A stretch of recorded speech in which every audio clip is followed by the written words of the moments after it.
Yo, Patrick, you're here.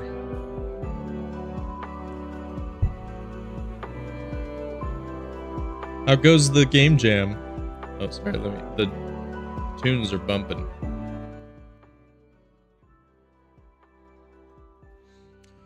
Yeah, how goes the game jam?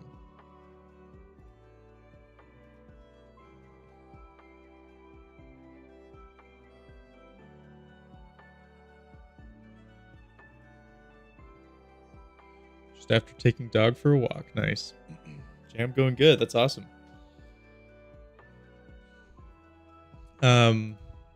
Let's see. Yesterday, you told me a little bit.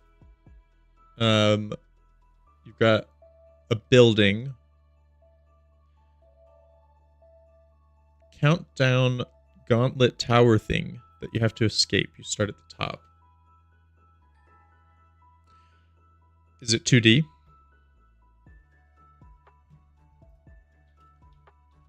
A bit. Made the first puzzle slightly harder than Pirate Software's. Have a shop on floor 9, and I'm making a racetrack. You have to be on floor 8. It is 2D.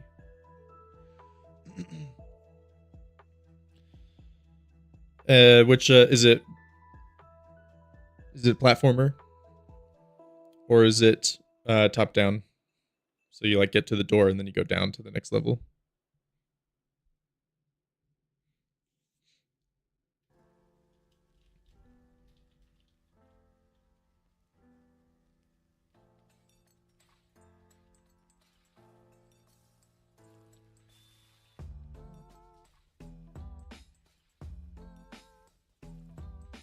Mainly top down. This is more so if you go right, you appear on the left of the next floor.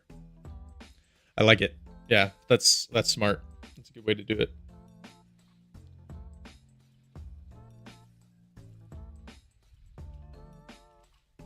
What is the biggest technical challenge of your game right now?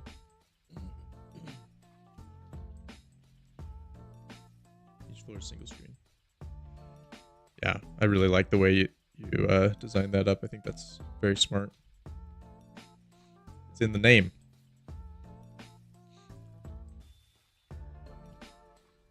Okay, here it is.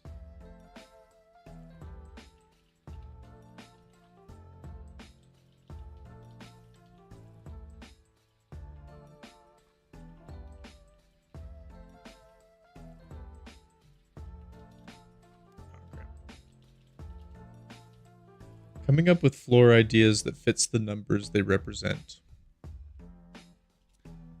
I think that's a really good answer. That ended up being uh, the hardest thing for me when making a puzzle game before was coming up with level design. The technical challenges just were never that bad, you know? It's like, yeah, there's definitely an art to designing the game that I think takes a lot of repetition, which I didn't have.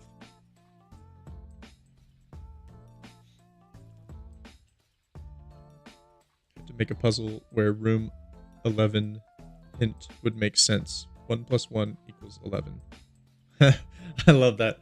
I love that. That's fun.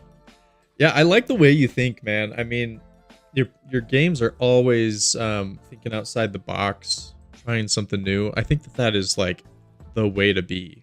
I am not that way right now. I'm like right now I think my arc is just learning how to do the thing. I'm learning how to make the custom game engine, but eventually I want to really contribute to the indie space. I want to try to innovate and try to think outside the box a little bit, because that's what indie's for. It's for the experimental type of games, and I am not contributing to that at all in any way. Creativity is one of my stronger suits, I'd like to think. Yep, I can tell. I can tell. I need to play more Wadar. I really only played the first the 3 levels, I think. I need to play more.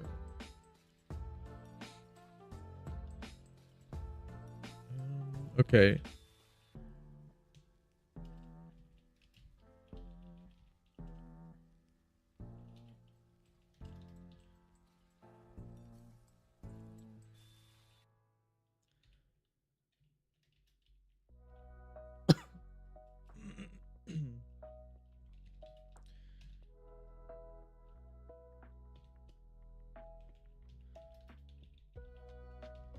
Rectangle.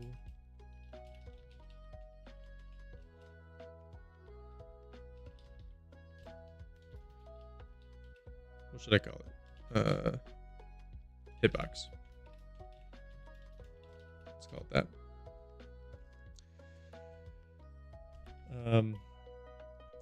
I've got the system that I'm doing. Let me show you. So the game here, I should play the game real quick. I can't play the game real quick. Oh, I can. So basically, you're gonna move side to side and dodge enemies. Again, like I said, I am not being creative right now. I am being slow and educational, I guess is the term. Like I'm learning instead of building. Yeah, it's easy when they're in the middle. So I need to make actual levels. Oh, I died. But look at that. That collision was so good. Oh. I've got collision on the walls. I've got collision on the enemies. Oh, that guy's moving. I don't know why that guy's moving. I mean, I'm pressing space, but like, I wonder why the other guy doesn't move when I do this. That's interesting. Oh, he's probably... That might be the fourth one. Yeah, it disappeared. Yeah, interesting.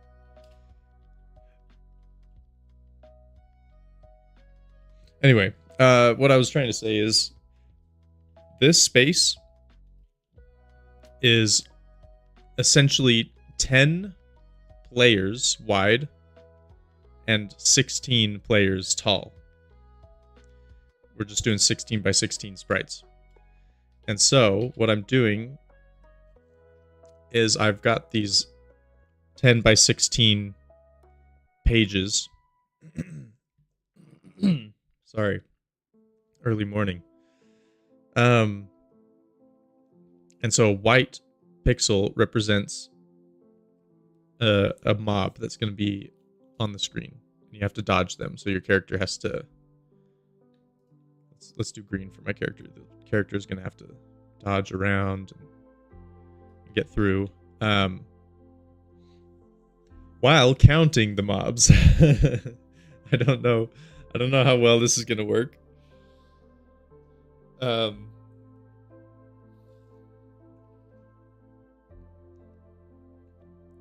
But yeah, we're doing that. And then I represent it like this in the game. So a white square is going to be a 1. And a blue is a 2, a red is a 3. The blue ones, they move right. So they'll go boop, boop. The red ones move left. So it'll go boop, boop, and back and forth. I can change the track width. I haven't coded these guys up yet, but we're going to get this done first. So now I need to figure out how to render them. So, well, yeah, I don't know. Okay. So page, yeah. Okay. How did I do this? The page left and page top is the padding.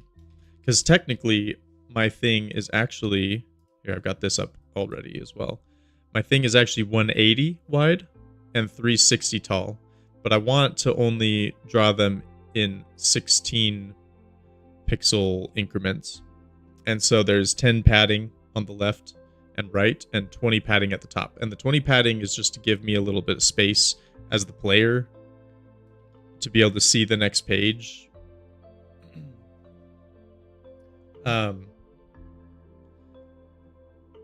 Although it probably doesn't matter that much, but it's easier to design like I could put like some serious blockage right at the top because there's actually a gap if there's 20 padding, I guess is what I'm trying to say. And actually I drew this kind of small because 20 padding is bigger than one tile, right? But yeah, I need to figure out how to represent it. So the first page will be offset by a one whole screen. Yeah, 16 by 16 tile it is, yes.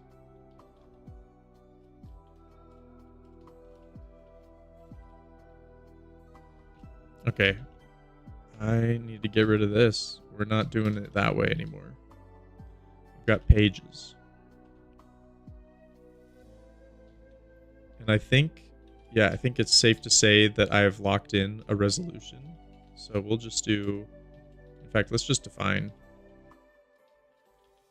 Oh wait, I already have that, don't I?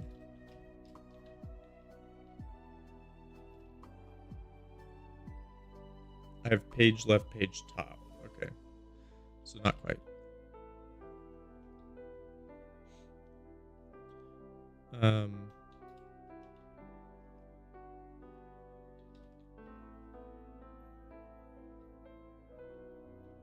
Yeah, we'll just do this. Global const v2i play area equals 180 360. And it kind of sucks to do it this way. I mean, I guess I could be smart and I could do like bitmap y divided by 2 and bitmap y. I could do that. That's smarter. Okay, let's just comment this out for now. And then let's deal with the enemies. I can get rid of this too.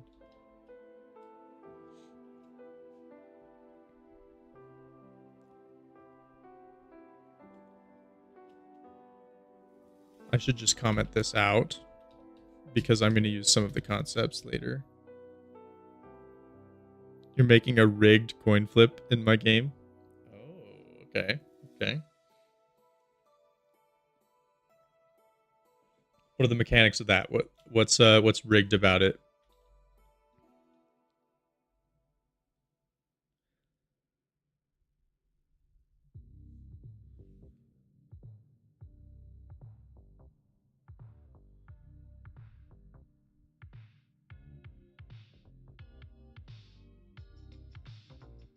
If you picked heads, it is so it's directly rigged. It's not just that the randomness is skewed one side, like 75% heads or something. It is literally you can't win. That's interesting. How does that fit into the game, or is that a spoiler?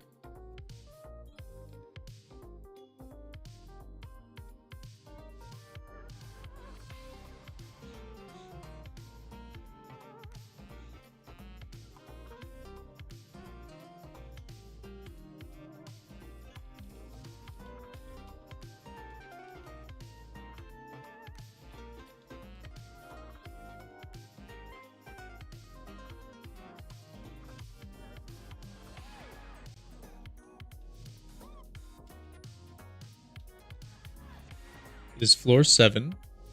Technically, if you get to floor 5, you can unrig it.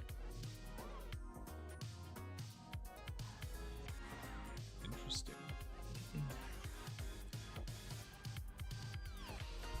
It's a designated floor since gambling goes well with the number 7.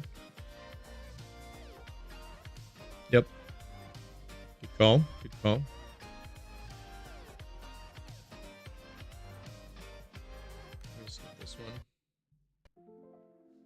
wasn't vibing with it.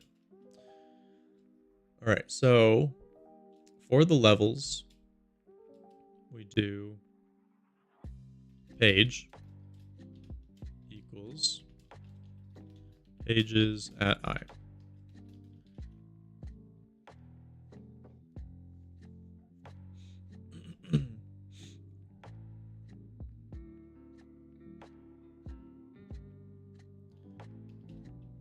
Should I just lay out the pages in it? I probably should, huh?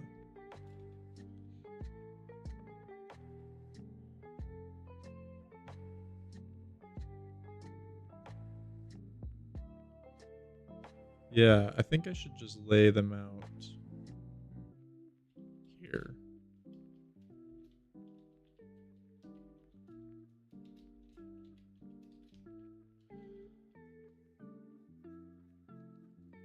Yeah, why can't my brain think well about this right now?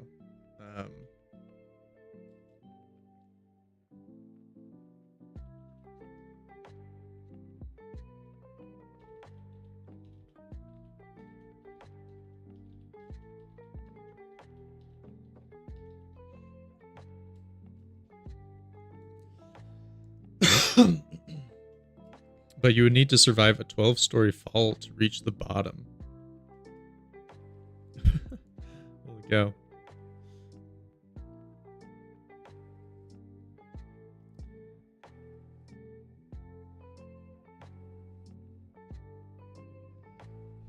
Are you like building up resistances as you go through the game? Or is it just like you're given the option to jump, but the real way to win is to go through all the levels? Is that what it is?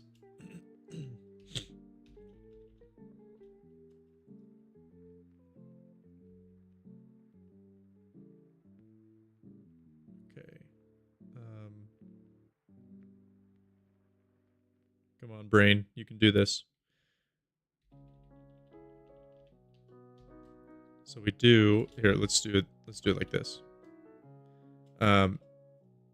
V2I offset equals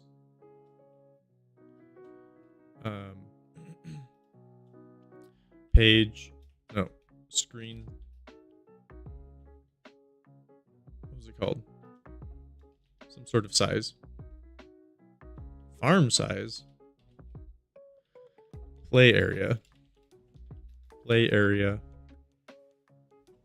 times I plus 1.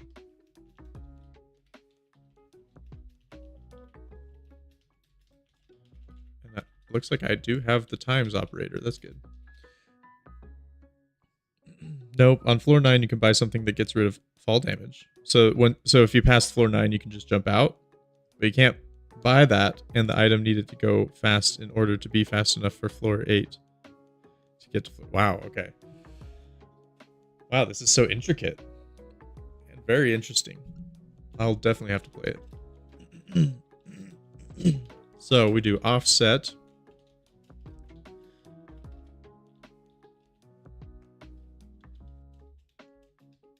Actually, I don't need the offset of that. Yeah.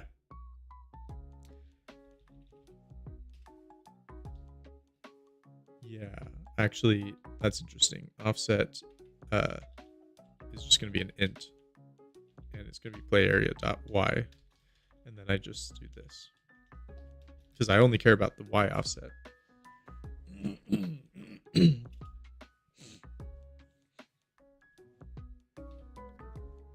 so that places them. Now I need to make a rectangle out of this.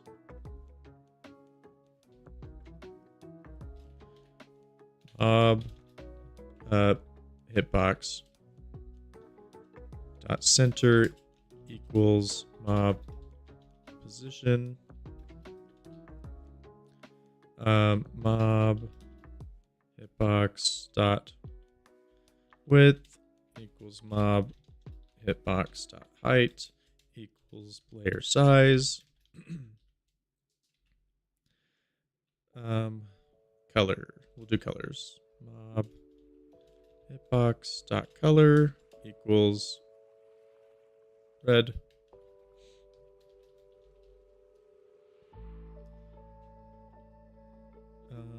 What else did I need? Visible.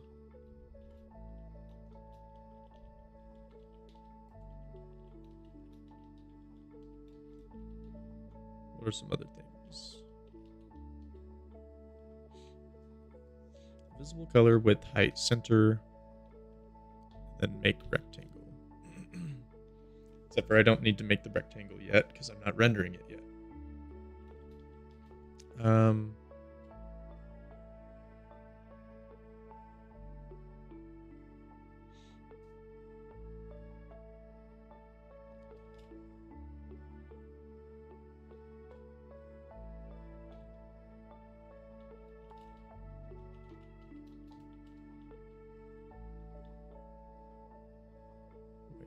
See declaration of game state.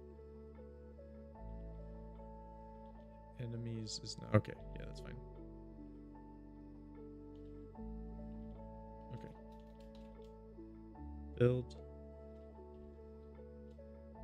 Oh, that's just a warning. Fine. I will do page 1.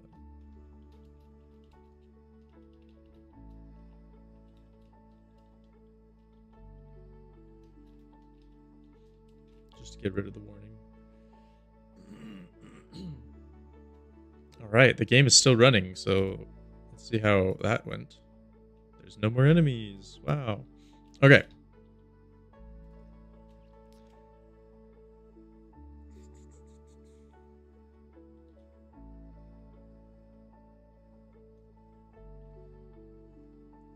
So we assigned the rectangle and the hitbox and whatnot. So now I render. So let's bring this back.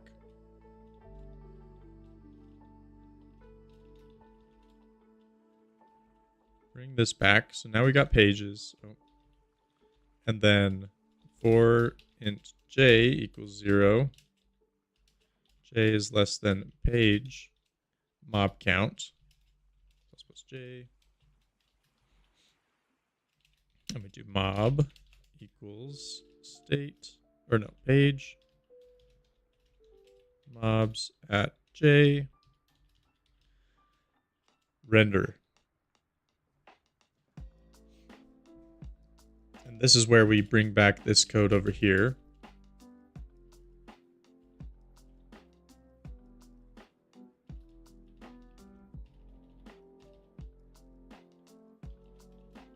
I'm going to uncomment it real quick. And we're going to grab this. Oh, let me grab all of it, actually. Do this.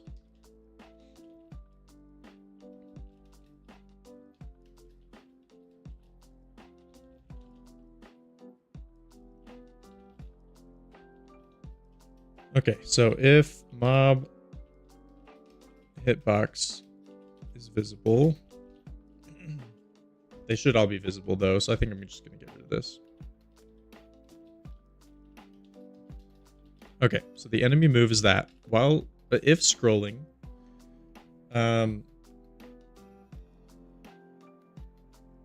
we'll stick with this scrolling, and then the enemy move minus, and it will be mob. Actually, do I even need the position anymore on the mob? Because the rectangle holds the position.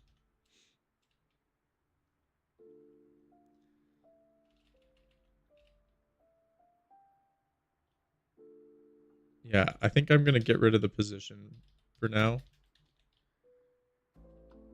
And we'll just do hitbox dot center dot y. And then we just get rid of this. Where am I going? Okay, just scroll down. So it'll be mob hitbox. Mob hitbox center y. And then mob hitbox center X. This one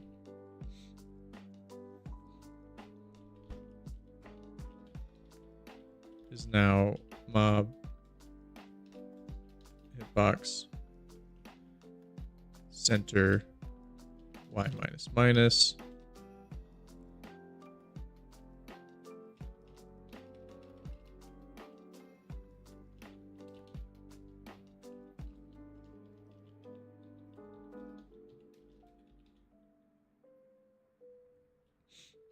And then, oh wait, oh crap.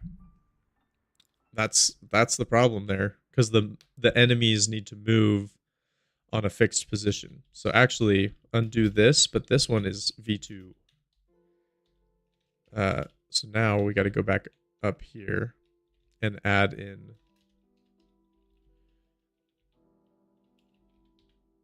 position.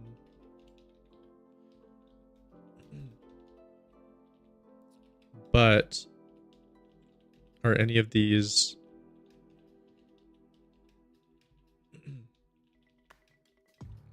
Yeah, none of these are floats, so hopefully it just gets converted.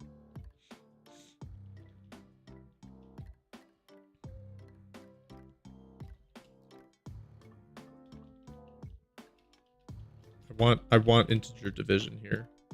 This is fine.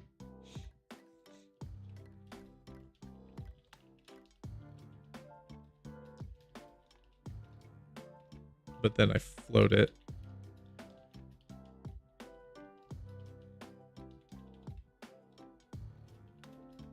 Why doesn't it like this?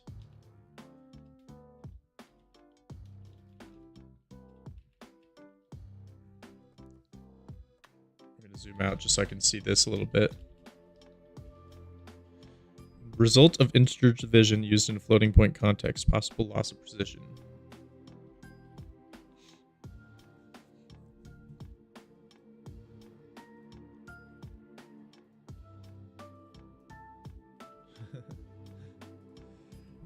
Okay.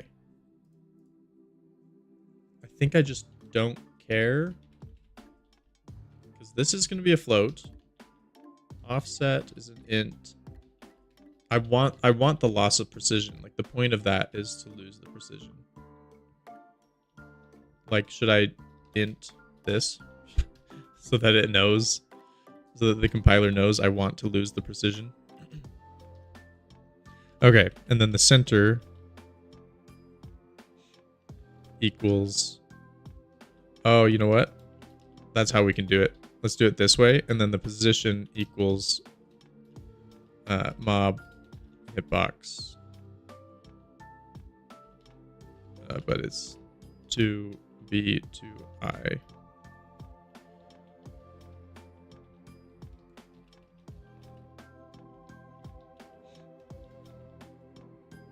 No matching. Oh, do I not have vector? Vector. Redefinition. So I should have v2i. Oh, it's 2v2. Hitbox dot center. There we go. All right, so that's the way I'm going to do it. Now down here, I actually need this to be the position. And then this one is position as well. Oh, except no, I lied. Hitbox center, and this one is the position. Position. It's so hard to like manage. I mean, this is like, I'm pretty sure that this is really common, but like to manage a float position and turn it into an integer position when displaying it, I think that that's super common. But it's real annoying.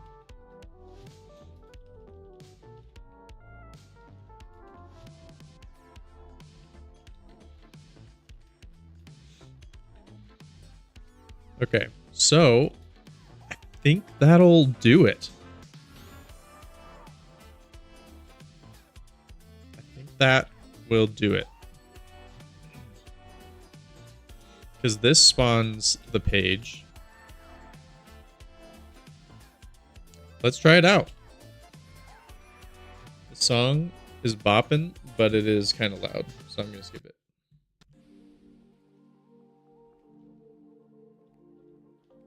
It ain't working. It ain't working. I think it's because I'm not assigning the position somewhere. Let's see. So, for state level, which should be 1 at first. In fact, I think, yeah, I set it to 1 everywhere. Level 1.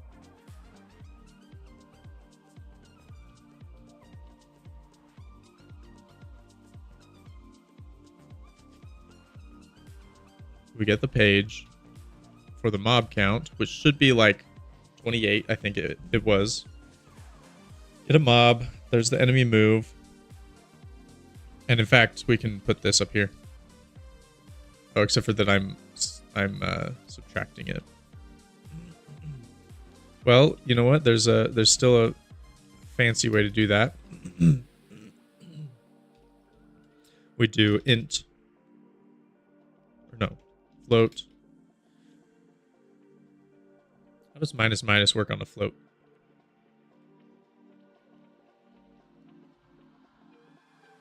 Let's just double check that it minus is 1. I think it does. C plus plus minus minus on float.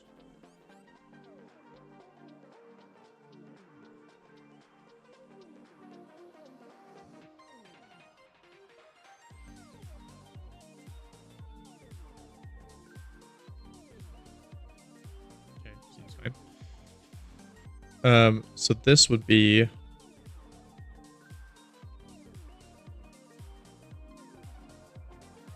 move check. That's what we'll call it. Enemy move. Move check. There. Easy enough.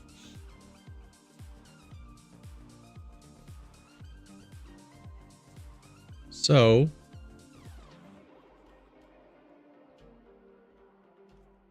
if scrolling is the problem that I'm not scrolling.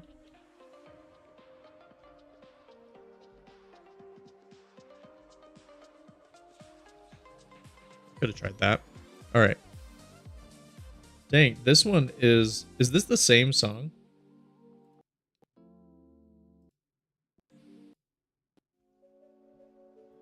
Anyway, the songs are bops, but they're really distracting today. I want the vibey lo-fi video game music. Okay. The position minus the player's position. Okay. Hitbox center minus minus.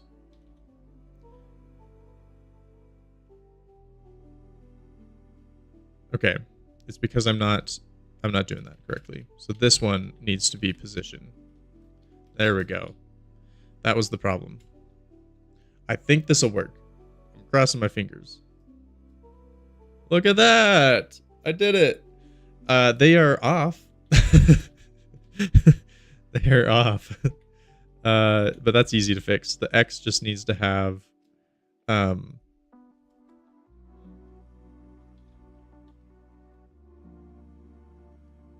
is it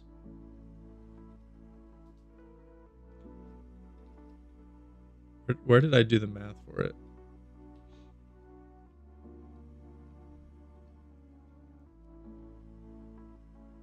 This right here. Right rect dot width. That's what it is. So I just do state left rect dot width plus. There we go.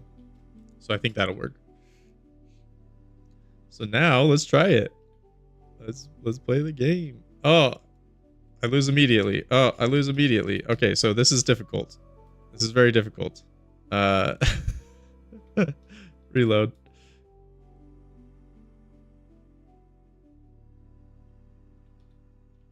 Oh my gosh. Are they moving too fast? let's do this. And let's change their movement speed. Oh, enemy, they're already moving kind of slow. So let's move them this slow. Start. Okay, okay. So that is not the way to go. I think you got to go all the way. Okay. So maybe you got to go all the way to the right on this one. No, you can't. Okay, so I need to switch up the... I need to switch up the challenge, I think. Because this is really hard. I thought it'd be a lot easier. Yeah. There's no way to get through those. Okay, so let's go back to the drawing board. I think I could move this one. Like if I move this one like here, it would still look really good and actually be possible. That's funny. Which means there's 1, 2, 3 pixels here. 1, 2, 3. So I need to do it like this. And that should fix it.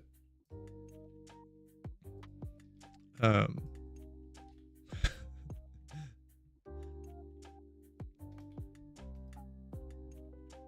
right, can I actually pass the level now? Is the question. Yes. Maybe it's too easy now. Let's see. What can I do that's... Because I think I want this in the center, but I just need a way around it. Honestly, do I just remove this one right here? Do I just do that? Because that's still hard. Maybe even higher. Let's do this. 1 higher. And then let's put another one over here.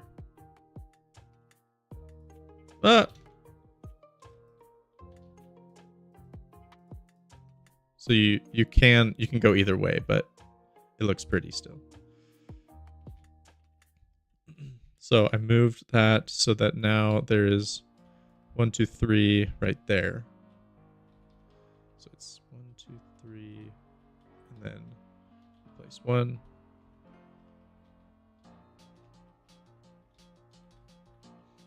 Okay.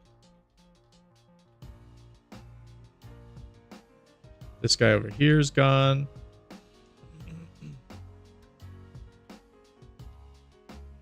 And then this guy over here is just 2 down.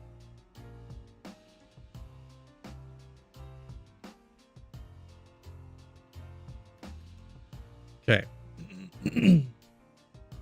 So now let's try it. The iteration begins.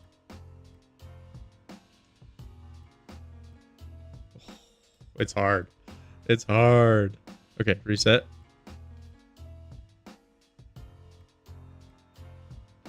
Oh, okay.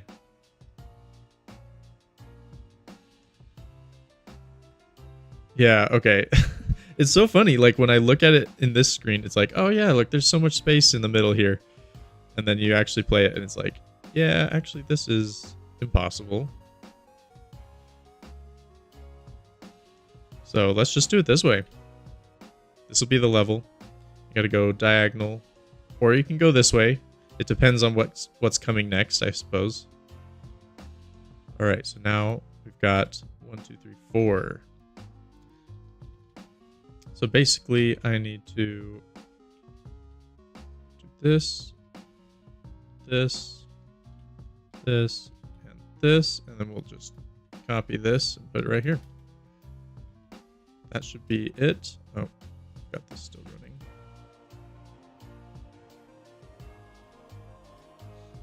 Ah, what the heck?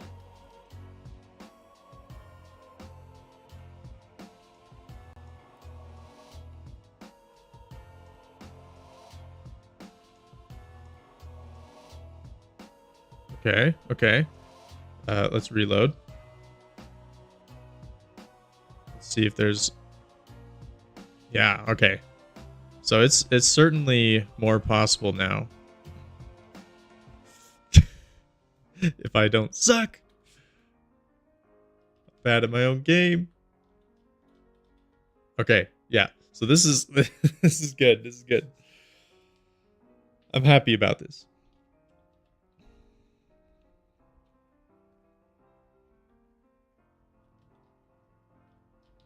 Nice.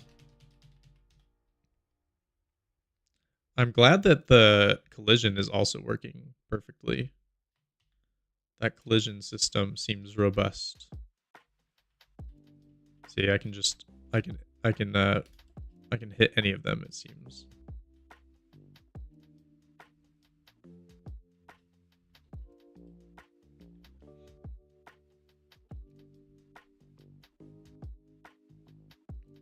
Wow, I hit that one. Pixel perfect. 1 pixel off. So I can't go 1 pixel. Oh.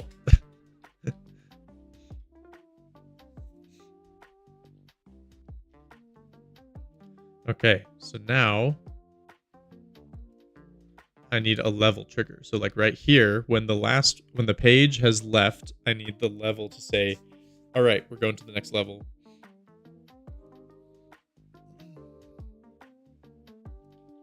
No, that's not true. You go to the quiz. That's what it is.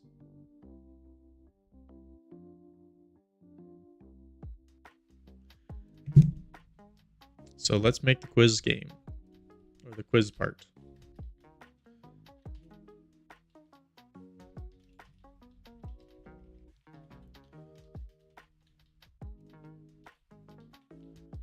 Okay, I don't need these anymore. We're really getting somewhere. Making lots of progress. Game is about 300 lines of code long so far. Not bad.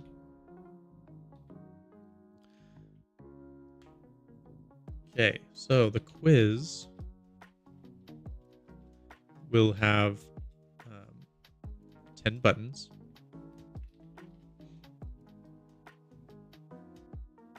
Should I do a union? Let's do a union.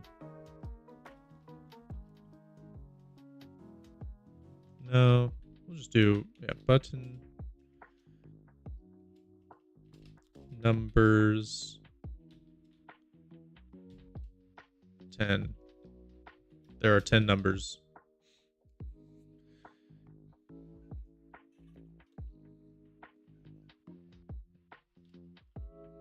I'm literally making an impossible coin flip, but I don't think making the level impossible is a good idea.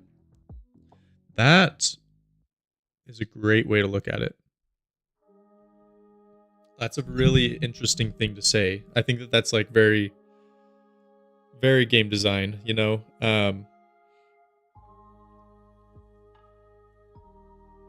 Have you played Elden Ring? I've only played a little bit. I've beat like one boss. But in Elden Ring, the first thing they do is you've got is it called a tree sentinel? Is that what it's called? Yeah, this guy.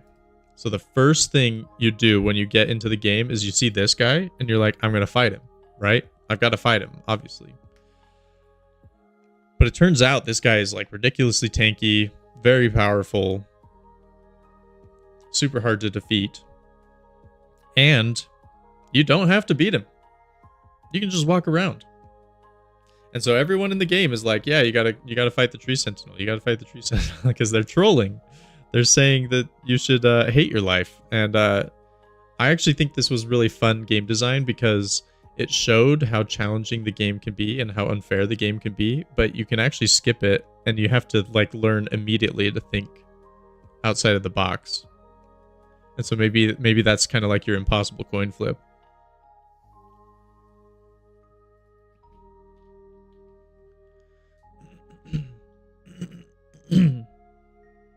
All right. So we got the button numbers. Number buttons, I should say. Let's just call them number buttons. We're going to need a text field. Oh, real quick. The quiz is... I can draw it out real quick. I've got it on a piece of paper here. The quiz is going to look like this.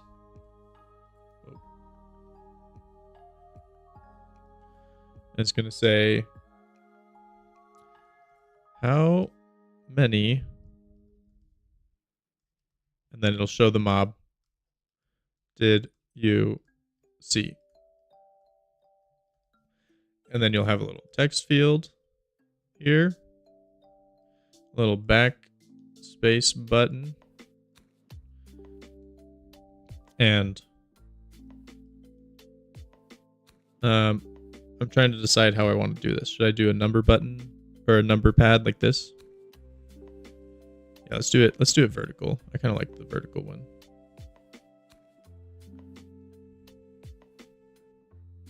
So it's like this.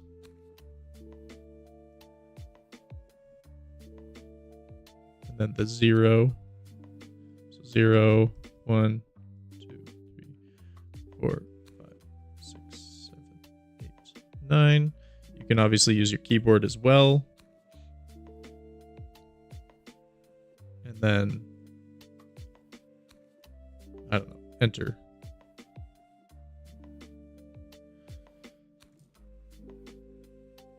I guess we have, in the designs, we have the submit button down here. So I just need to draw my thing better.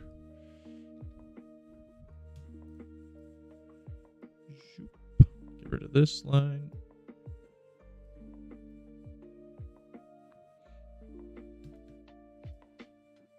Yeah, so this is the quiz. How many of this did you see? Enter. Oh.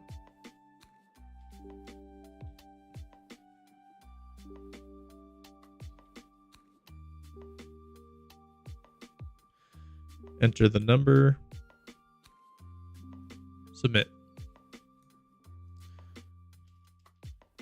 So let's do, we've got a text. Char. Quiz string. No. Because I think we decided that that's just going to be a sprite. We're not going to bother printing text for all of these things. We can just draw them. So that'll be a sprite. I don't need to bother with that. But the text field will be a text field. So we do char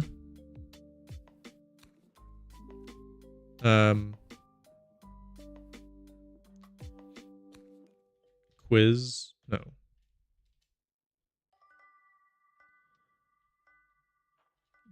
Guess string. And this will be a 4. And I always like to show why it's a 4, because 100 is the max number that will allow putting in. If they put over 100, we will just like nope out of that, because that is going to be incorrect. There will never be 100 of that mob on the screen. It would be, well, it wouldn't be impossible. Technically. Anyway. Well, actually, no, it's not possible for there to be 1,000 is what I mean to say. That's totally not possible. So we're not going to do that.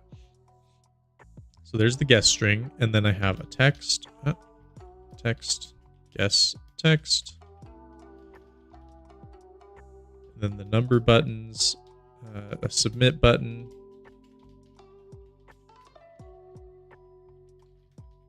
What else? Back button.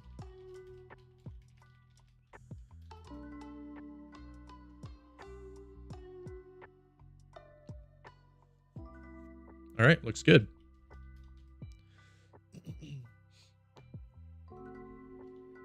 I actually think I am going to make this a union.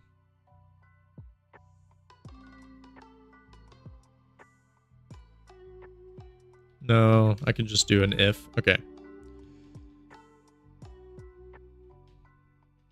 Okay, time to make the stuff. State. We'll start with let's start with the number buttons. or int I equals 0, I is less than number button, it's less than 10. Plus I button equals that state number buttons at I. Okay, so now we've got this thing up here. Let's just bring it down here for reference.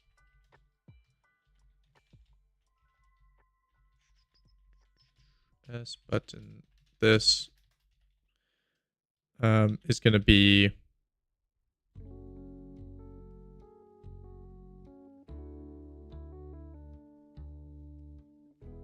yo, sandstorm. No, you cannot say something.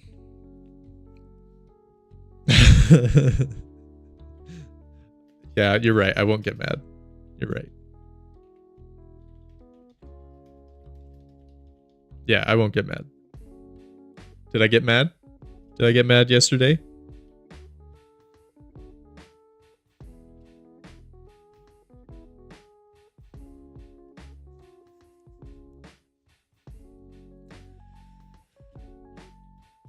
I didn't get mad.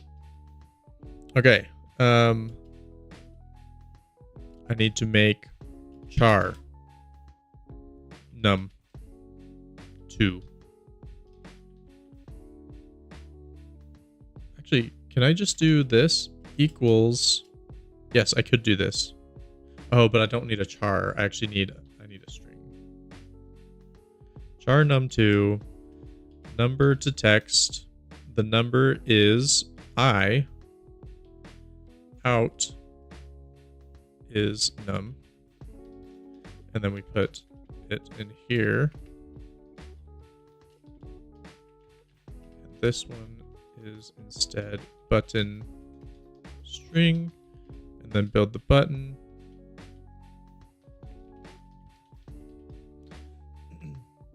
Have I finished my game engine? You don't finish a game engine. Has anyone finished their game engine yet? Has Unity finished their game engine? No, I haven't. But I can show you. I can show you what the game looks like right now.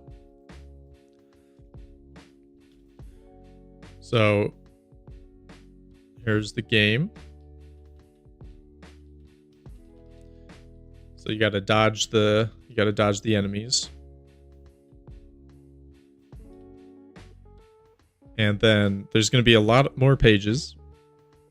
Right now, I just have the one page. But then, because the Game Jam theme is countdown. And so what you're supposed to do is you're supposed to count the mobs as they go down. So right now, I don't have the counting system in. But yeah, like the idea is you're gonna dodge. You're going to have to dodge all these things and like just try to remember how many of each mob there are. We might show which mob you're supposed to count just to make it feasible. Because if there's like 8 different mobs in here, you're not going to be able to like dodge and remember all of them. And so maybe that's not the play.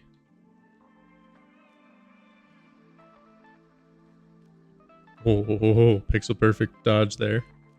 Nice. It's like a scary maze game. Bro, no offense. Mario was released in 1981. What, you got something against Mario? It has better graphics than this. Yes. Correct. This is programmer art. These are just rectangles. Okay. So, where did I get to? Oh, I need to position them differently. So, how do I position them?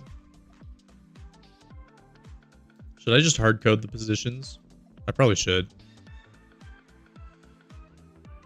Just use AI to code. Is that what you do? Do you use AI to code?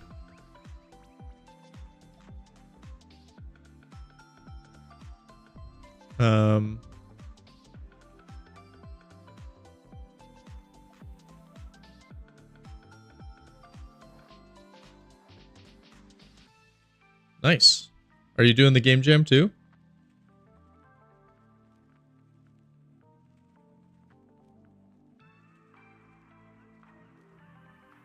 Okay, so 0 needs to be at the center of the screen.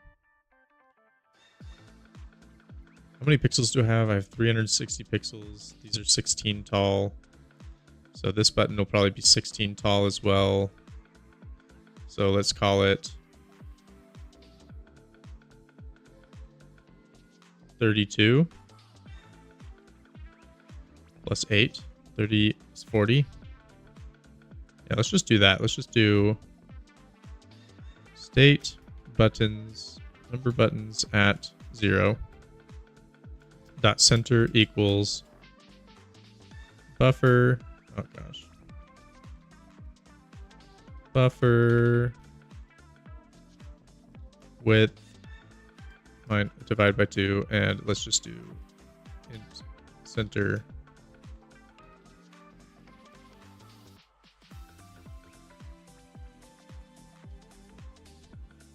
And then 40.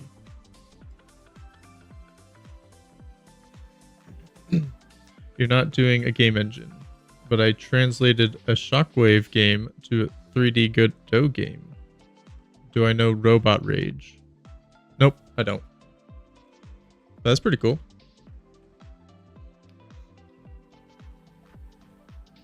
One, two, three, four, five, six, seven, eight, 9. Place 1, place 2, place 3, place 4.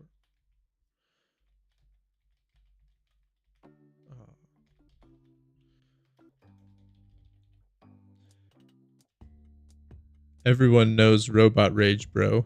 It was trending on Miniclip. Cool. Yeah, shout out to you. That sounds like a lot of fun. 24. And then plus 24. Oh, 40 is not correct at all. It's 360 minus 40. Buffer height minus 40. Buffer height minus 40 minus 24, 64. And we'll grab that and paste it in both these. Crap.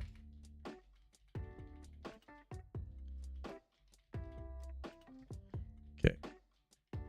So this one, number 2 is just center, and this one is going to be plus 24.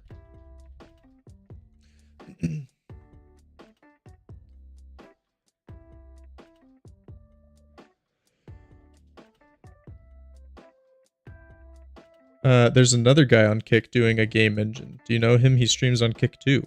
I have seen a few different people that do that. I've seen Cakes. I don't know if he streams on Kick. Cakes was the big one, who recently released his game called Tangy TD. This one. This was all made in a custom game engine and sold quite well. There is a guy that I just found yesterday making a game called Daisy Trains.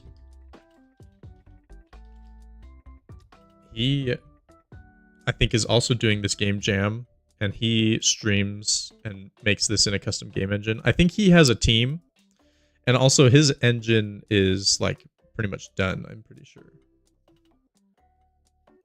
I'm talking about that guy who worked on a failed MMORPG game.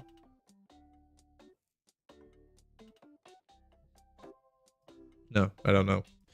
What's up, Mostog? Welcome. Oh, do you want to see how it's going? I should probably show you how it's going.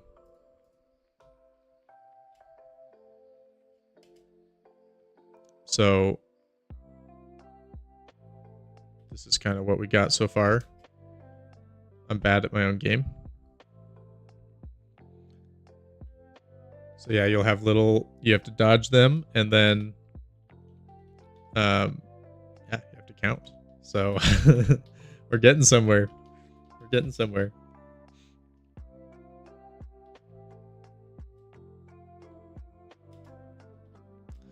But now I'm doing the quiz screen.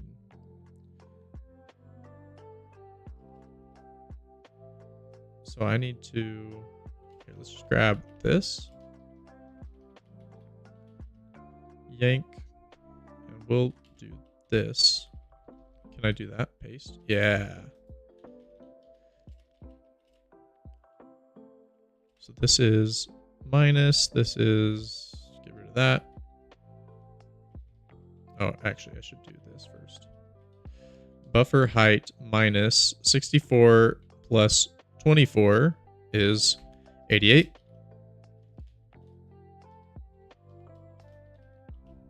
Then we get rid of this. I'm hard coding where the buttons go. I feel like I could figure out all the math and stuff, but we're pretty locked in. I've decided that we are locked in on the resolution. It's gonna be this 180 by 360, and then we'll just have padding.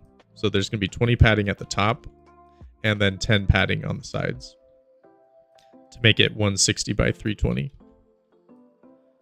So that's why if I go back to this, you can see there's padding on the left and right of these, but it's not enough padding that the player can squeak through. So it's just visual padding. So that's the plan, at least. So let's grab this again. Yank. And paste. 88 plus 24 is 102, right? Or is it 112? It's 112.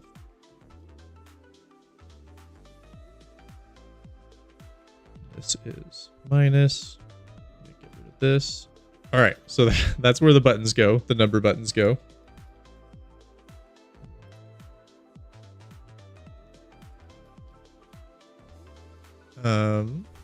So I can get rid of this. Oh, that's a bit awkward. I gotta build the button. Actually, what does build button do? It sets the rectangle. Yeah, so I gotta do the build button after.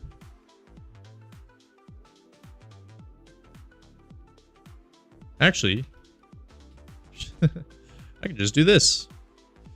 I just do that before the for loop. Easy enough. So I just set their positions first and then build it later. Okay. Okay, so there's the buttons. Let's do the text field. Actually, the text, well, yeah, okay. What do I do for the text field? Because it's not going to have anything in it at first.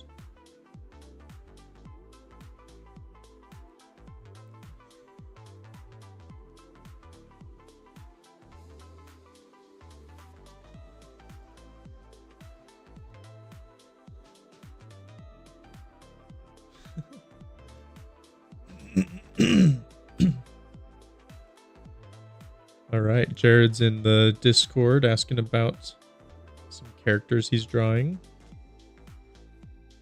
What's y'all's initial thoughts? I'm going to say Ranger. I have a request, bro. Don't get mad, though. Do I get mad? Have I gotten mad? I don't think I've gotten mad.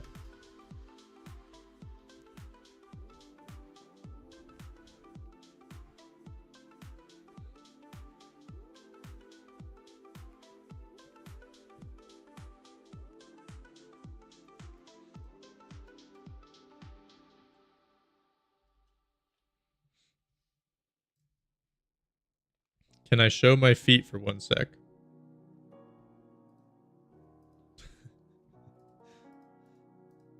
Man, are you a meme?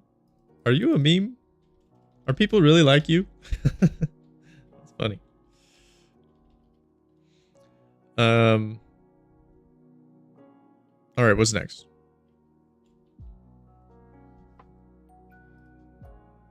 Wrong thing. This thing.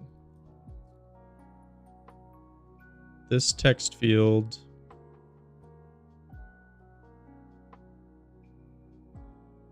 Let's do a rectangle for it real quick. Let's do that. Rectangle. Guess.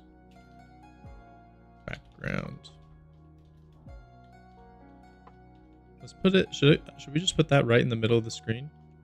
I think that works. So it would be state guess background dot width equals. What did I make the other one? I made it 80. So maybe 160. Is that a yes or a no? It's a no. Okay, let's see what's going on in the Discord.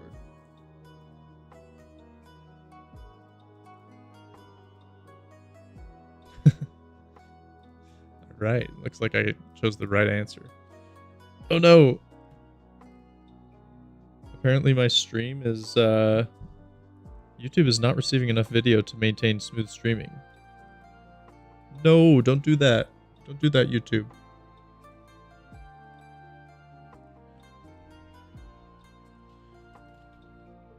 The height, player size, times 2.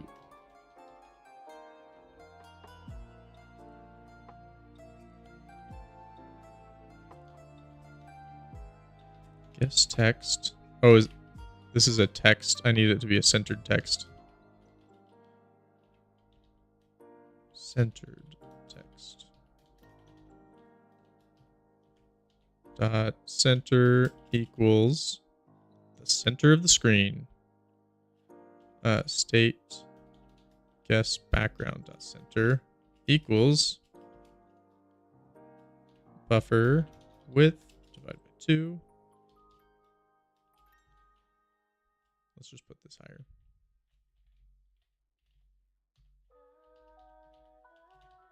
B2I.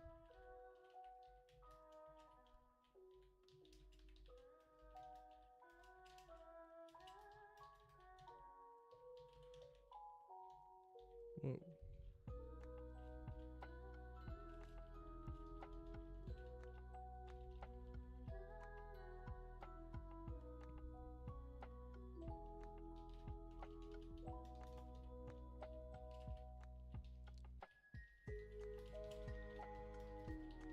Perfect. Seems fine to me. Good. I appreciate it. Say I am not ignoring you if you are ignoring me. Yeah, I have ignored a few of your messages. I'll admit that. Okay. State. Oh, I need the height. Oh. That would have been awkward. Let's do color. Guess background.color equals gray. What else? What else? What goes into a rectangle?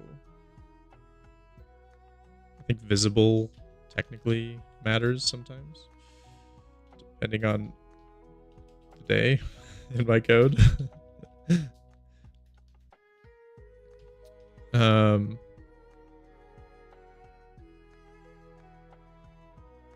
Guess text center. What else does a text need? At some point, I'm going to make a really nice UI system, but I have not done so yet.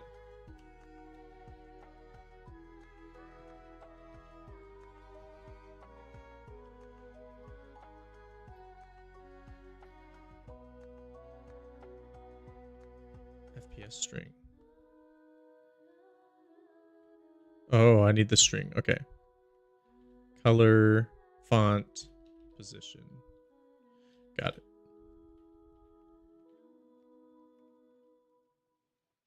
Wait a second. Oh, yeah, that's fine. That's fine. So guest text dot text. Wait, what's this one? Yeah, okay. Equals state guest string. So I need that. And then I need color equals white. I think that's fine for now. And then the last one was the font. And it is going to be state pixel font. The address of it. Okay. So we've done this and we've done this. Let's do a little check. The back button. Let's do the back button.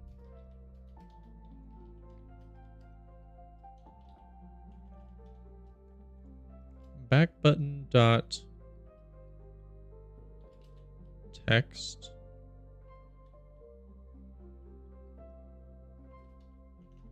dot text equal. No, I don't have to do that. I think I have that in the build button. State back button dot string. Yeah, I need to put string. Put string.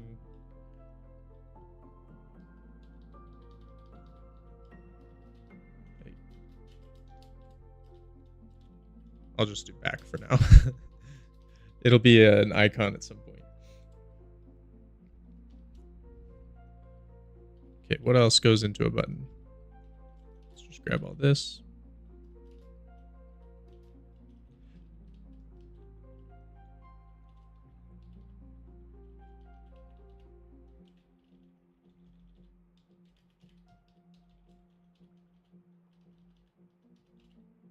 Wait, I don't need that.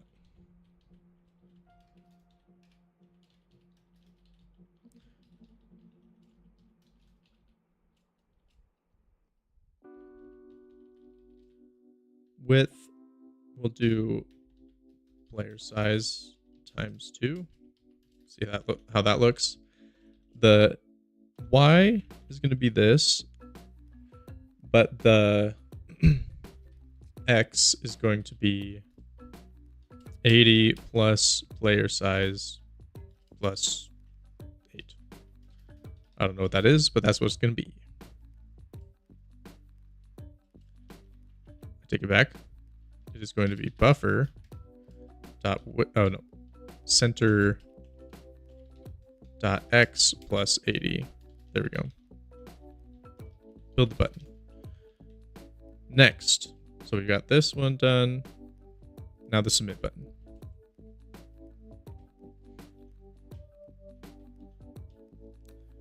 Grab this.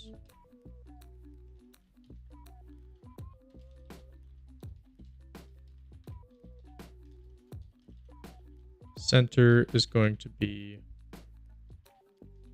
center X, and then this will be buffer height minus, did I say 16 or did I say 8? I think I said 8.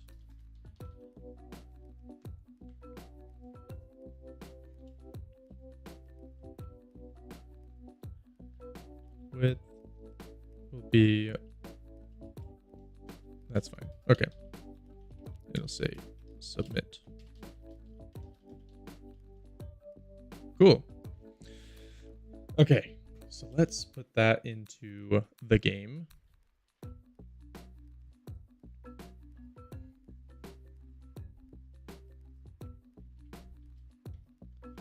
The quiz screen.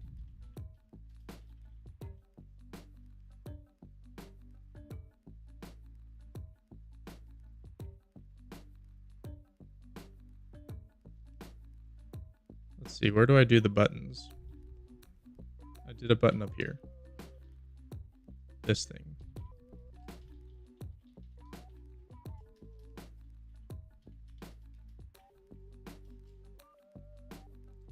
So instead of start button, oh, I need the left click as well. We'll grab the mouse point.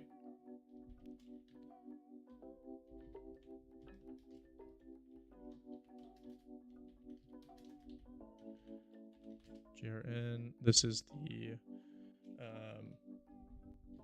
submit button, I suppose.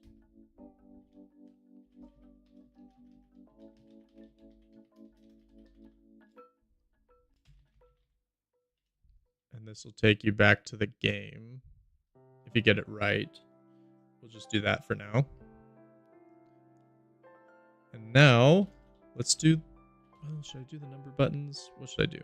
I just need to render all the buttons. So let's do that. For int I equals 0, I is less than 10, plus plus I.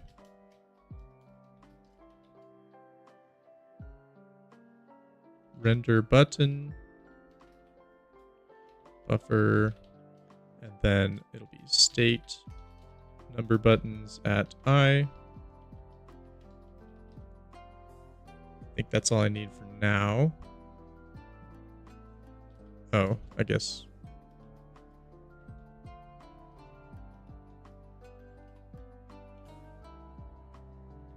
Oh gosh, what just happened?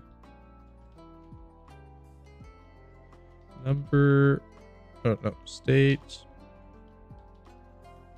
number buttons at I dot rectangle dot hover.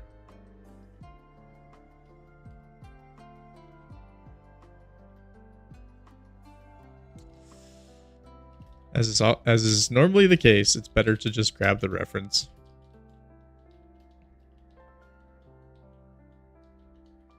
Makes the code a lot more readable.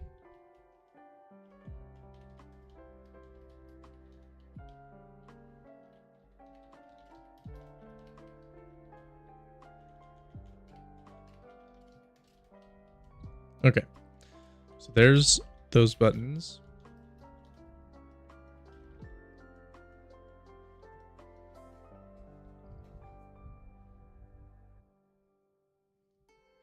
I guess we can just test real quick if this is working.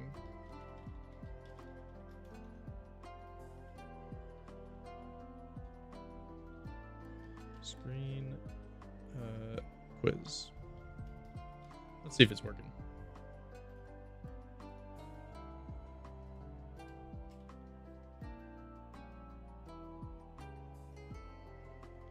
Something crashed. All right, let's find out what crashed. Right here. Renders centered text bitmap. It doesn't like this. Font. Font was null pointer. What was my call stack? Shoot. What's my call stack?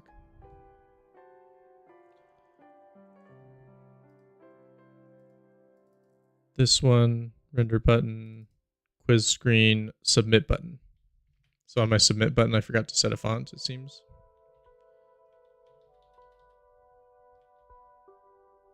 No. Submit button has a font. Is the font not loading?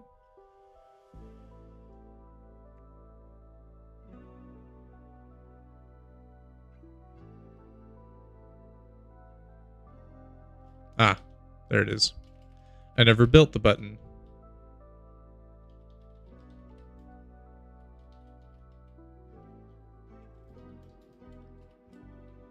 Okay, let's try again.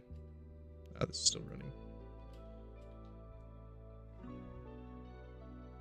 Ta-da! There's my little numbers. Okay, we can make those bigger. We can definitely make those bigger.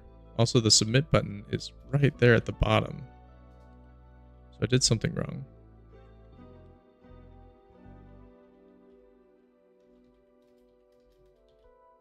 Do that.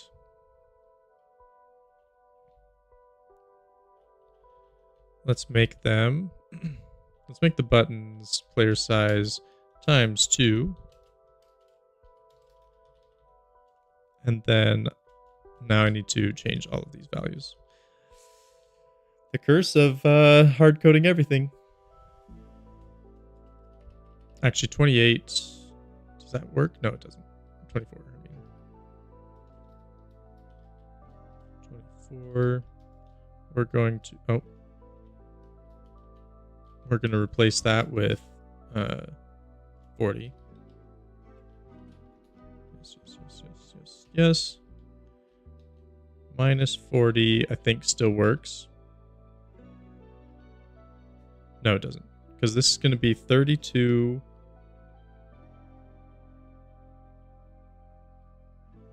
The submit button needs to be 80 wide, right? So minus 40 still works because the height is 16 and the padding is 8. So 40 is fine. But 64 is not going to work. Okay, so because they are now players, they are now 32 tall. So it is 40 minus 40. Oh, it's easier. It's easier. Yay.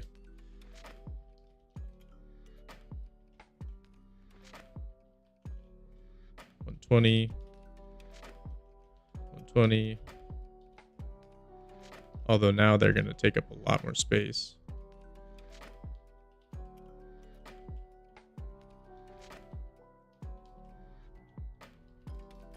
All right, let's see what this looks like now. Okay, nice.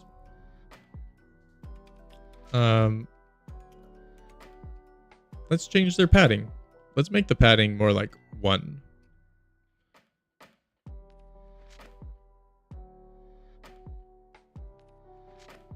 I'm just gonna put this off screen just so I have reference. Let's make the submit button. Well, I can change the submit button later. So it needs to be 1 higher, minus 41. Nah, that's no fun. 42. And so let's do 1, 2, 3, 4, 5, 6, 34. S minus 40 into 34. Yes, yes, yes, yes, yes.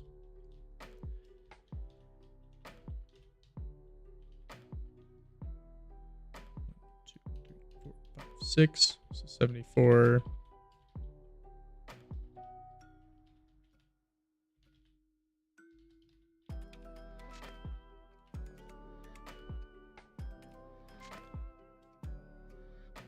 $74 plus 34. 108.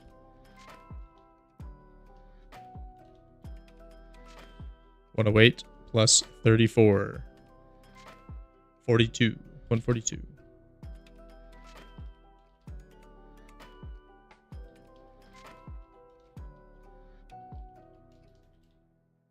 Okay. Let's try it again. Ah.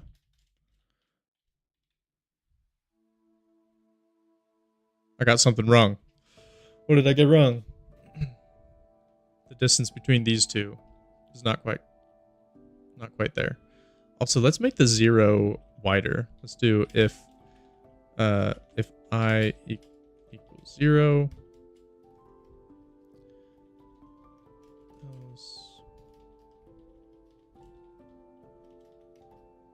Oops.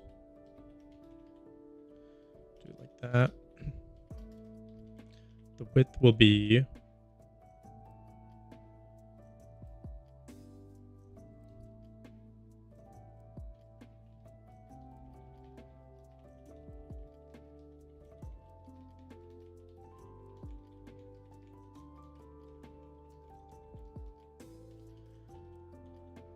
what's the width here?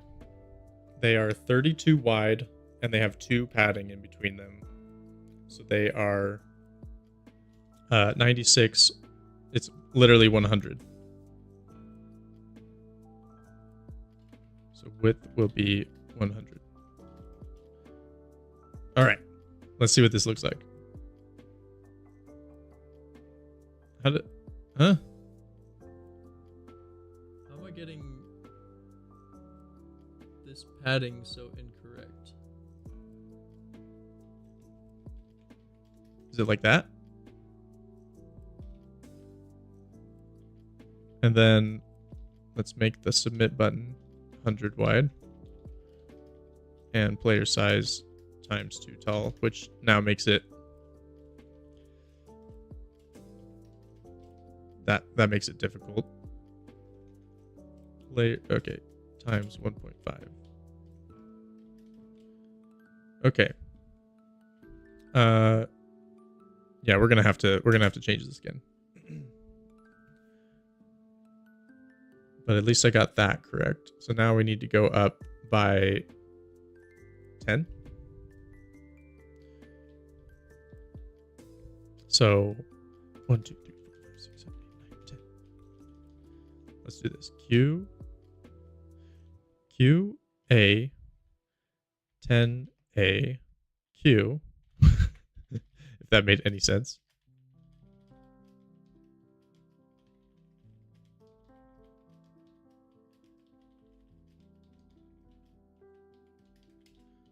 Was that correct? It wasn't correct. I still need more.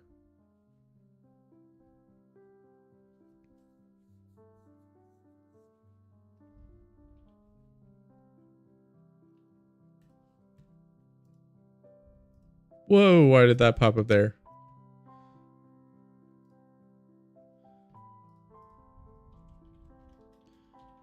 It's been quiet for a sec, so I just had to check that the stream was still going. Okay.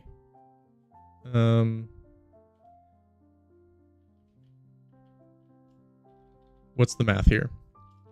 So the submit button is now 32 tall, and it is placed 8 up. So that is 40. So it's 40 tall. And so this needs to be 40 plus 16 plus 2. So Q A 8 Control A Q at A at A.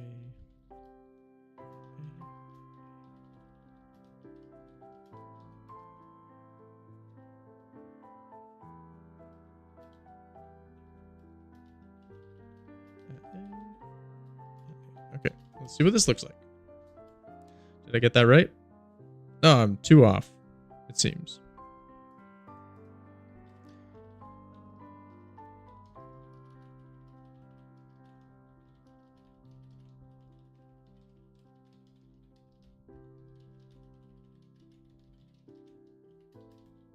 Okay. What is the music that's playing? Oh, it's Roost Cafe. It just seems so sad. Cool. There's my little number entry. Let's render the rectangle now.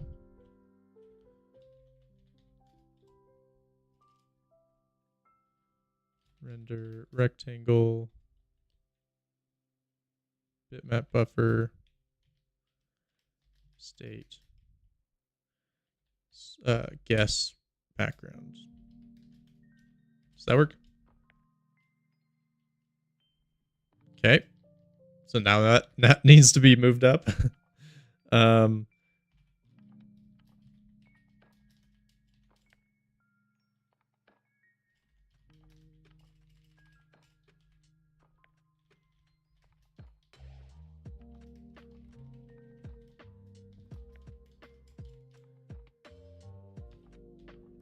Okay.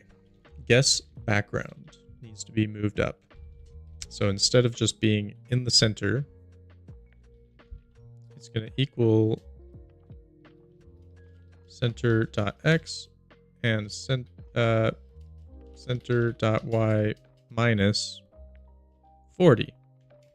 It's a guess.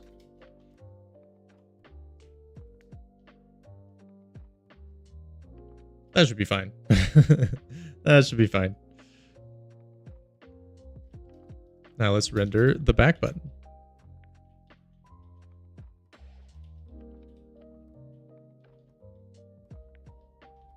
Render button buffer state back button. That should be good. Although I guess I could do a little bit of this action.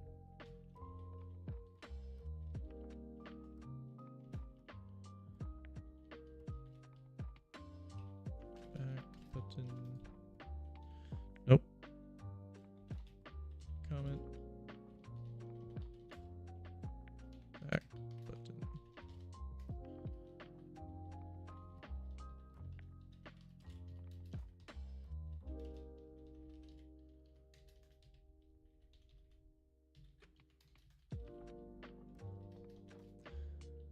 Okay, let's see what that looks like.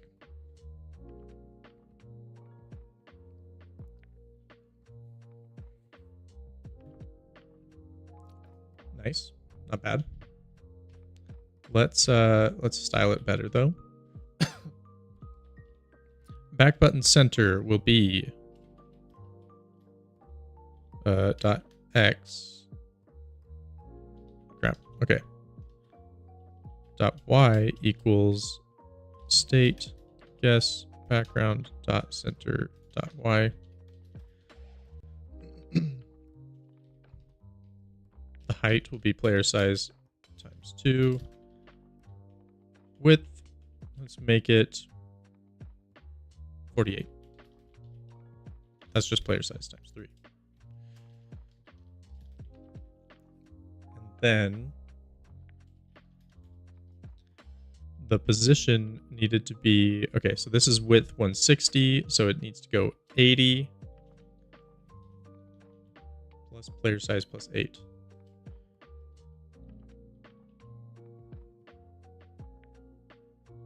So this isn't right. This is now int player size times 1.5 plus 2. I think that'll make it look good. There we go. A little bit of a back button there. The height is not matching up. What is that height difference?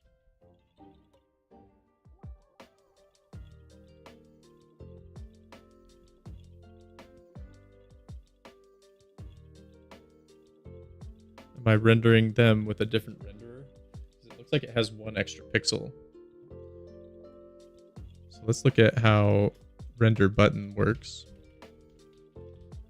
Is it because it uses the AA? It uses the AA.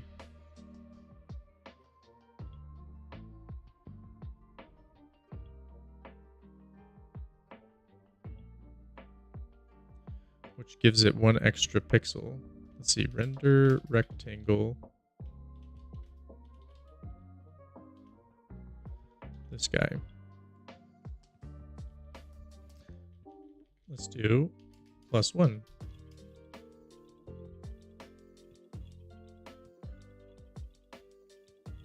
It didn't work.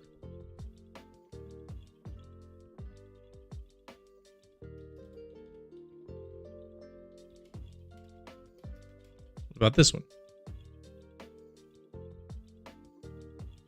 No, that didn't do anything either.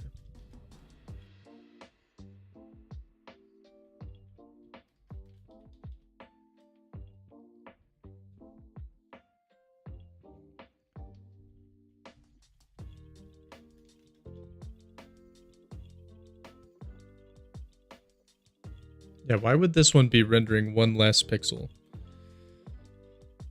I'm confused.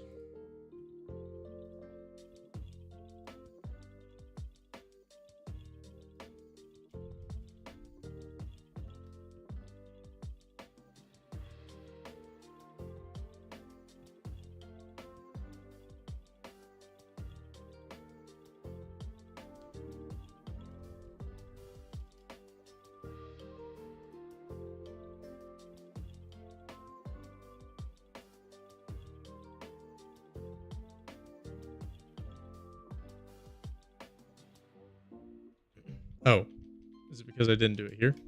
+1.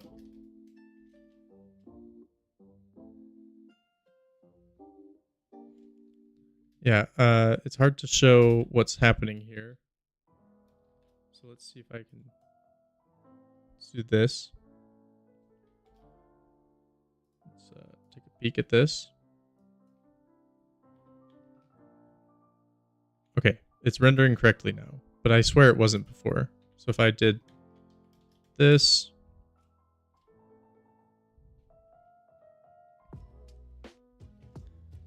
yeah, let's see what this one does that's better.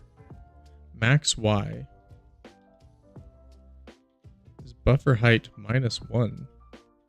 It's doing less.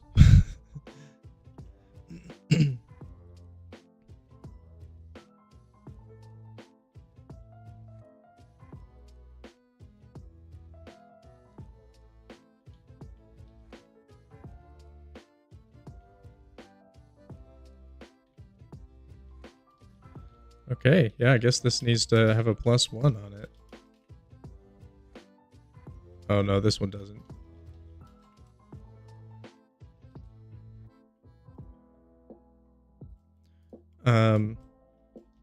Yeah, let me try to show this, like what the error is here. So yeah, can you tell that there's 1 pixel missing from this rectangle here? I wish I had like a zoom in thing, like a let's see, Windows zoom in display. If you press the Windows logo key and the plus key simultaneously, magnifier tool.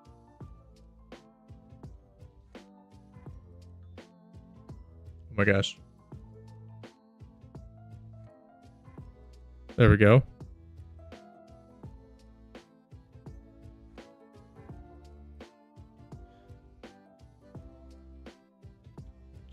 How do I exit? How do I get out of this? Okay, here's the magnifier. Boom, boom. Oh, okay. Yeah, look at that. Look at that. 1 pixel off. 1 pixel off. All right, now how do I get out of this? There we go. Oh my gosh. I did not know that you could do that. So right here, let's put this back in. And if I do a +1, then it actually renders the correct height. Okay, so let's do text entry. Are you using SDL?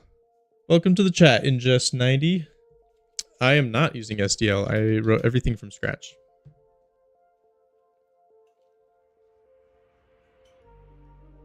I'm using what's called GDI.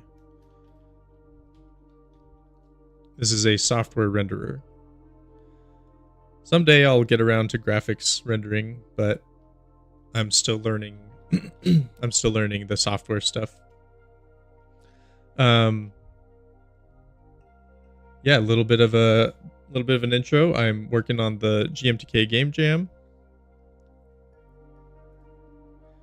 The theme is Countdown. We always try to take a clever spin on the theme, and so our game is going to here. Let me show you the game as I have it right now. Oh, wrong one. Actually, that'll work. I can just do this, and then do this, and then this. Okay, so this is the game. You're going down, and you have to dodge these things, and you have to count them. That's literally it. So you're counting while you go down. It's very simple because we wanted to do it in the game engine. And the game engine is not very robust yet. And so, yeah, simple game.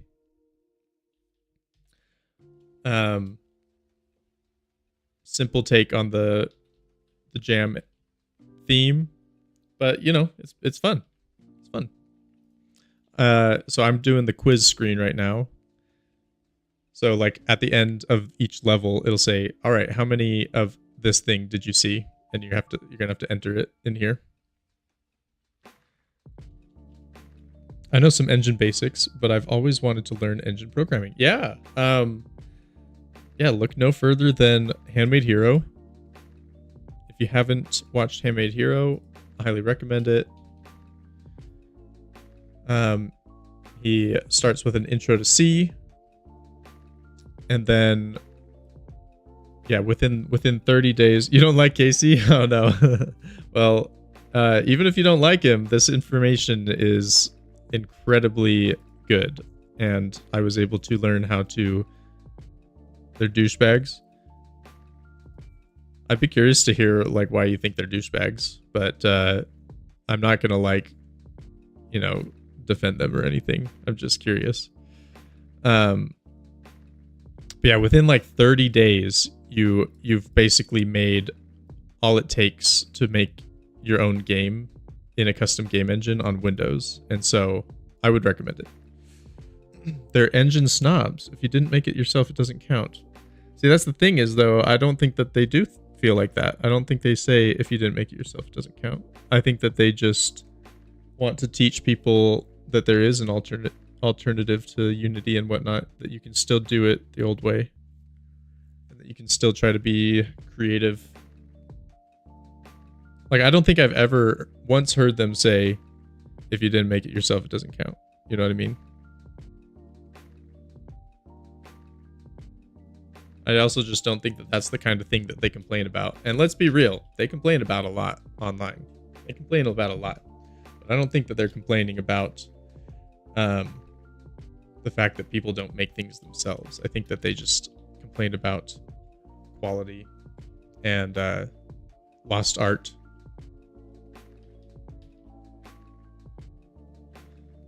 Looks like you've been curse filtered.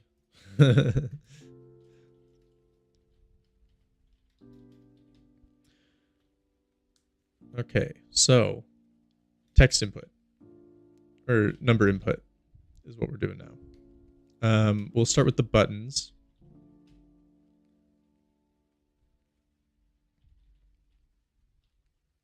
So I need something in my state that is going to be the number input. Char. Oh, there's the guest string. I already have the guest string.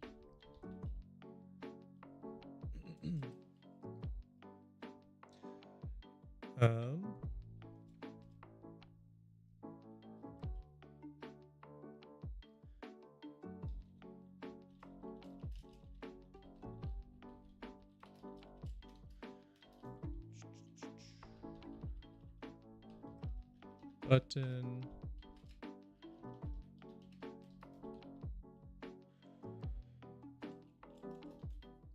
You know, it's interesting that you say you don't like the attitude of them, but you've always wanted to learn engine programming. Where I'm curious about that contradiction. What draws you to engine programming?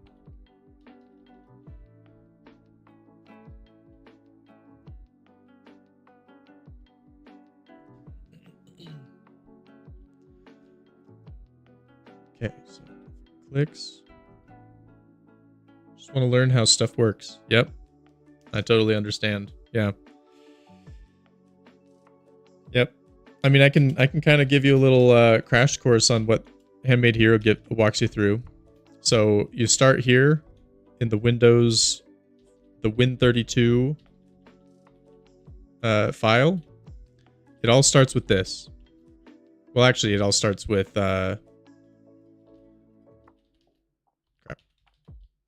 this. Include windows.h.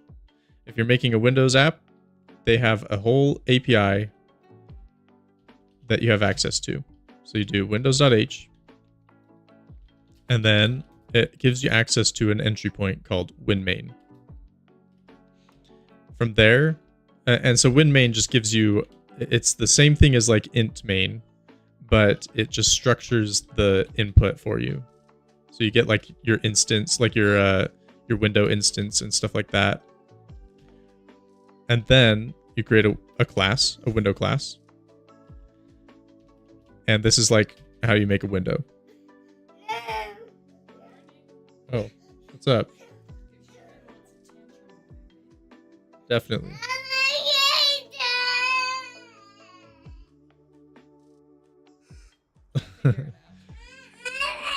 Cool. And then yeah, core game loop is really simple. If we have just a while statement, where is it? While running, and that is it. That's like kind of how you get started. Is you create this loop, and then you just start like you load the game code, and like yeah, he walks you through input, mouse input, X input, and raw input. So you get like keyboard controls and controller controls within a few days of the start of the guide. It's awesome. Yeah, let's see. Yeah, gamepad and keyboard input on day 6. And then sound. Like literally all of these things right here, all of these things in the first 30 days is what my engine is. And he has 600 days of content. So anytime you're like, oh, how would I add RNG to your game? You just look up random and you see what he did. So on, you know, it looks like on this day, he does random number generation.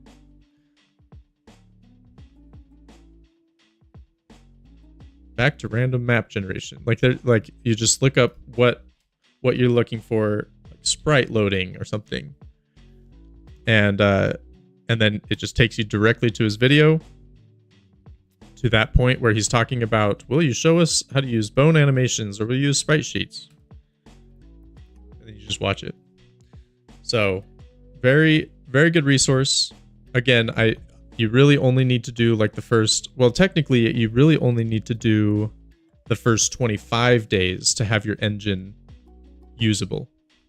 I've added a ton to my engine since then, and he's added obviously massive amounts of stuff, but like it's really like right about here in days 26 through 30 that he starts making his own game. Which is why I recommend going to 30, is because then you kind of see like how to take it from, oh, I've been working on the engine all this time, to now I'm going to work on the game.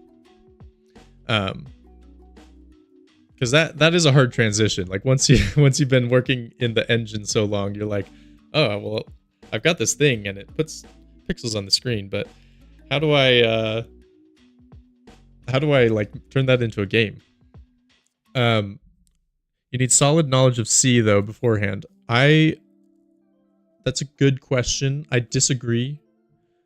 I think so. He has. Let's see. Handmade Hero. Day 1. Why am I struggling? Okay, Intro to C. So he has this Intro to C that he does as well that shows you just how to set up C on Windows. Yeah, I know some basic C, but never touched pointers or malloc type stuff. Yeah, so that's kind of the beauty of the course. The way that Casey thinks about programming is like only do like the simplest thing. It's this concept called zero initialization, I think is what he calls it.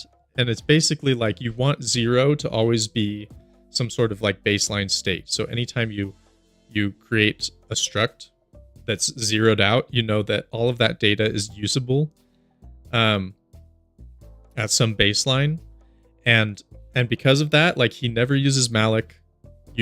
What you do is you allocate all of your memory up front. So my game, I think, allocates a gigabyte of memory right up front, and then I just chunk up that memory on my own, so I don't ever have to malloc anything. You use what's called memory arenas, and he walks you through that to some degree, although you should probably research that on your own. But it's very easy. Like what I'm trying to say is that like most people, the way they use C++ is like really complicated and uses a bunch of stuff like the standard library. But the way he codes we like try to avoid all sorts of libraries. We really just use the basics.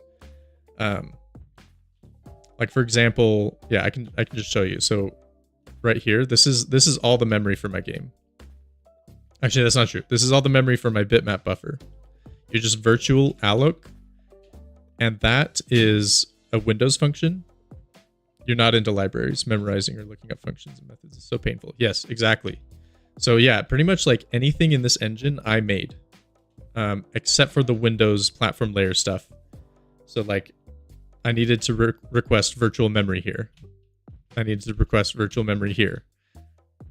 And then where's the, yeah, right here. This is the raw memory. The game memory right here, which is game state size. Should be, yeah, it should be this. No, it's not this. It's this. I am requesting, oh, I'm only requesting 64 megabytes of storage. Technically, I am also getting this 2 gigabytes of transient memory. Yeah, I can't make Windows. Yes, that's correct. But I made everything else. Like look at this. I have Mojo Math. I've made my own square root function. Would it be difficult to transpose this work onto Linux? Yeah, so he doesn't have a guide on the Linux stuff. And Linux is a special case. Because Linux, you know, it depends on your distro and all of that. And so, but I can show you kind of what you're asking, I think, which is that there's this concept of, and I've still got it named handmade. I'm going to rename it to bridge at some point, but there's like this bridge between your game code and the platform code. So the platform code, actually, let's go back out here. So I've got engine, game, and platform. The platform is like the Windows stuff, right? Or the Mac stuff. So I actually have a Mac platform layer as well. I've done most of an Android platform layer. I've done the web platform layer. These are just interfacing with the platform. But what this is, what game is interfacing with your game code. So this says, here are all of the functions that my game code can call on the platform layer. So read file, write file, free file memory, debug log, check file change. Like that's literally pretty much it. All other communication is done through these things. So there's the bitmap buffer, there's the sound buffer, and then there is where's the input? Where did I put the input? Is it just in here?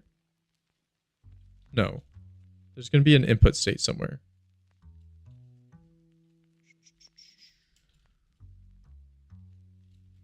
Well, anyway. Yeah, I don't know where my input thing is. But like, yeah, there's this input state. Oh yeah, and then these are the functions that the platform calls in the game code. So you define these functions, and he walks you through how to do all of this. This looks complicated because these are macros to create these functions, but he walks you through how to do all this. It's not bad at all. You create this memory structure that contains those function pointers. Cool to see someone using EX, yeah. I have a fancy keyboard for it in the keyboard shortcut. So yeah, if I go to the Win32 main, I can show you load game code. So we have this like game code object that contains the functions that the platform will call on the game. And so you load it in as a DLL, and it allows for hot reloading. So here we go. Here's my game. I can do something better for you. So let's go to where is it? app, I think is what it's called. Activate app. Yeah. So if I do this, I think it means, oh no, it's not that. That's not what I want. When main. Let me show something to you real quick that's pretty cool. So if I do this,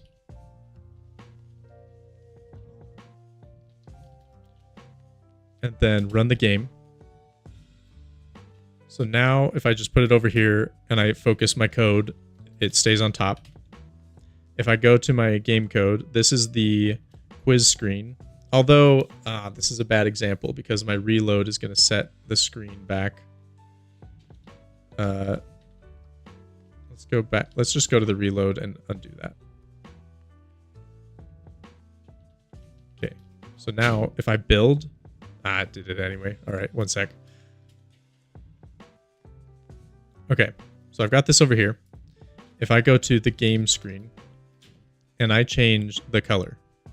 So I've got this clear screen. I'm actually gonna put this at the top. Crap. I want to be at the quiz screen. So in the quiz screen, I can change the background to blue and build, and boom, hot reload. Red. Hot reload. Put it back to black. And so he teaches you how to do that. Because basically, like, you're packing your game code into a DLL, and then your engine, your platform layer, just loads the DLL into the game. So it doesn't work for everything. So like if you change your state, so like if I added a field to my state and tried to hot reload, that would not work. But like for changing little values in what's called immediate mode UI, it can do that. And then yeah, like I guess I can show kind of where I'm using the other stuff on.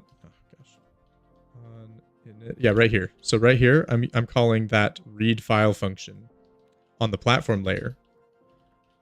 And so any other platform I make, so like Linux, for example, I would just need to implement this read file function and have it return the same thing, which is basically a chunk of memory and some basic information on the file. And then I would need to free that memory. That's it. So yeah, that's basically how that all works. And so yeah, I can just hot swap. So like if I go to my Mac OS main, you're going to see I've got the same struct, the game code struct. And I call update and render on it. And I also have, I'm going to have like those functions, the debug or the read file. Oh gosh. Read file. Yep. So there's my read file function. And I just put it in the memory. Read file. So I just put it in the game memory. And so then the game can call those functions. No problem. So yeah, anyway, highly recommend watching the course. I'm sorry you don't really agree with Casey and John, but I mean, use their knowledge, right? Like they're smart. They've done this a long time. I mean, Casey worked on the Unreal Engine, technically.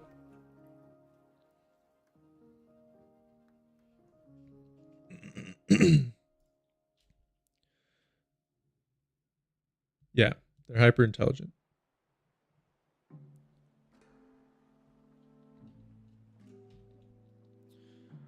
Okay, what's next? Number input. Let's get back to it. Get back to it.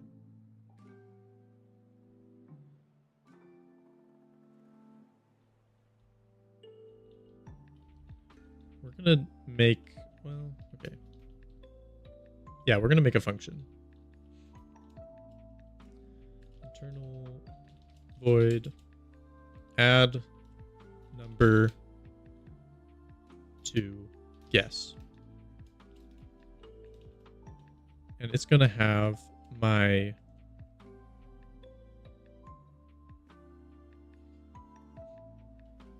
Well, let's just pass in the game state. And then the number. Although, let's make it a char. Can I make it a char? No, I can't make it a char. We'll just make it a number.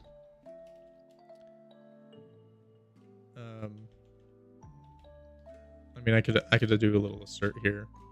Assert that number is less than 10.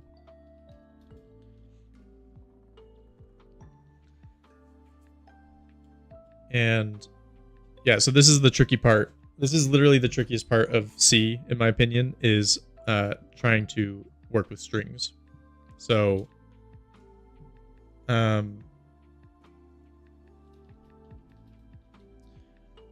basically, I need to turn the number into a string. So let's do that real quick. Char 2. Yeah, every string needs to be at least 1 wide, because it's n and then the null terminator. So it's 2. We'll just call it str. I'm not being clever, but all right. And then I do number to text, and it is the number. Put it in the string, and then I add it to the guess. So this is where it gets tricky, because I need to concatenate, I guess. That's not that hard, actually, now that I think about it. Concat the size of A.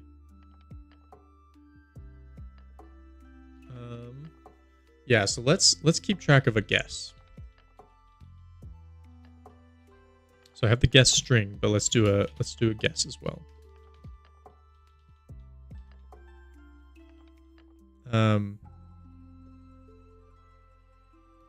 So the size of the string will be the state guess divided by 10. Is that correct? No.